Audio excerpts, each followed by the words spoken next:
hinahamon ka namin, Pangulong Bongbong Marcos, kung gusto mong magkaroon ng magandang legasiya, ang pangalan mo, ipakulong mo lahat ng magnanakaw.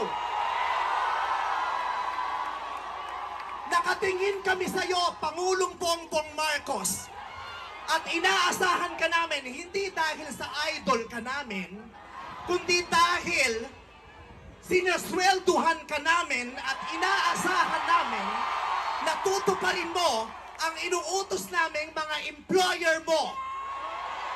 Kami ang nagpapasahod sa inyo. Tapos na ang panahon na natatakot tayo sa gobyerno. Takutin natin ang gobyerno dahil ang kapangyarihan nasa sa atin, wala sa kanila. Nakatingin kami sa inyo. Ipakulong lahat.